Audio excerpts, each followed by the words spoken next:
All right, well then that gives us an idea of what can and can't be this car. So now let's talk about what if someone wants to keep some things like their home or their car, even their credit card. I mean, all the time, like Jay, I've got 7 credit cards.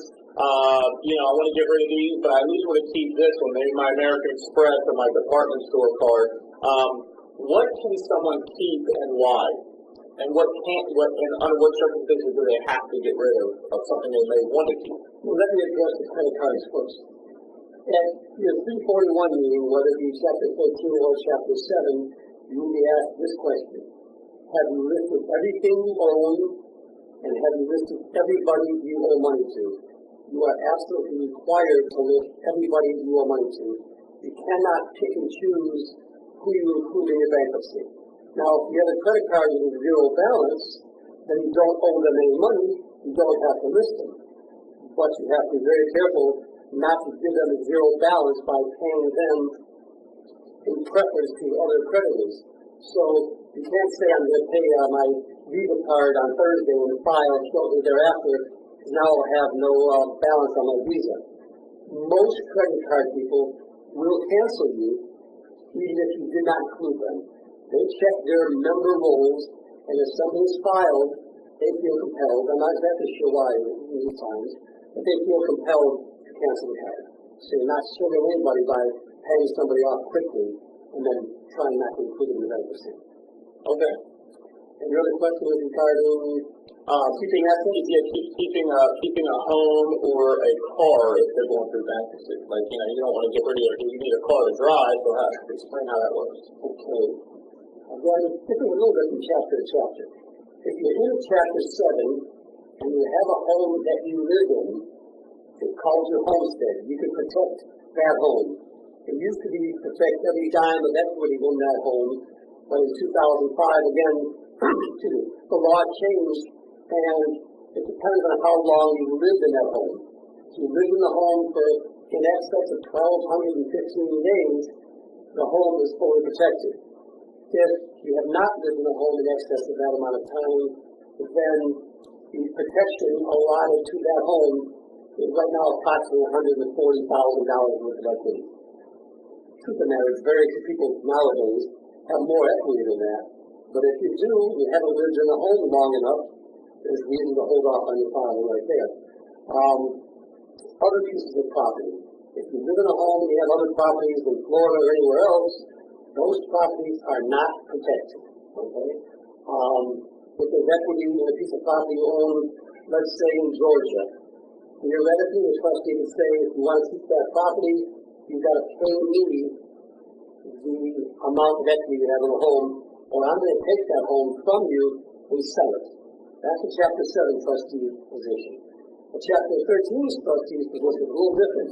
They say, we don't mind keeping that home, because in Chapter 13, you can, in fact, keep your assets, but you need to pay the value of that equity to the trustee so she can disperse it amongst the unsecured creditors. The theory being, you have creditors, you have property with equity, sell your property, and pay your creditors back. So that very often can be done. There's exceptions depending upon the amount of rent you're giving and the expenses of maintaining that investment property. But generally, if you pay the equity, then you can keep the property. And that's true of most other assets in Chapter 13. Another reason to file a Chapter 13, other than keeping a home, would be, for example, and I see this a lot, it's funny. I'll have, typically an elderly woman will come in and she'll have nothing, no money in the bank, no jewelry anymore, no anything, but she'll always have a car that is free and clear. And she thinks that's a great thing, but it's not. Because in Chapter 7, they will take the car, even though she need that car for transportation, and sell it and pay off the creditors. So sometimes we do a Chapter 13 day and we say, okay, she needs to keep this car. Seems like invariably it's a Camry. I don't know why that is, but it sounds like you can keep your car, but you have to pay us the equity. You're allowed to protect generally $1,000 worth of equity in the vehicle. So the car is worth $10,000, it can generally protect one, so now you're going to owe the trustee $9,000 instead of $7,000, or have to pay back the Chapter 13 trustee $9,000 in Chapter 13. Again, you take the $9,000, 60 months, $150 a month. You add a small premium for the trustee. It's a keep the vehicle, but essentially you have to pay for it again by paying the court the equity. And one of the ways, correct me if I'm wrong around that, is if you owe money on your car and the car is worth less than what is owed, then you're able to keep it. Not no problem. Okay. Because the trustee, if he or she were to take it, will just have the debt. That doesn't make any sense. If there's no equity, it's not a concern of theirs. Right, and same thing with a house. If the house is upside down, the value is less than what is owed, also a no-brainer. So allow you to right, exactly. They only want the aspects that can bring some money into the bankruptcy estate for liquidation and pay off the creditors. Got it. Okay. Let me add one more thing, Jay, sure. Again, this is fairly recent, the last couple of years. You're allowed to protect $1,000 worth of personal property. Not a large number. That includes furniture, jewelry, again, money in the bank, money in the pockets, clothing, etc. Now, it doesn't sound like a very big number, and it's not. But if you value your clothing based on what you've been selling for, even your magnificent wardrobe would not bring all that much or money, because nobody wants to use clothes. Right. Same thing for used furniture. It doesn't bring much money.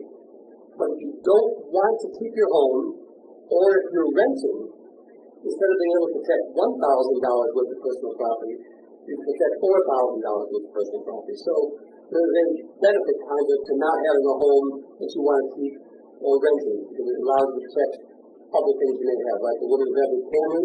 In that scenario, you only have to pay the $5,000, $6,000. Okay.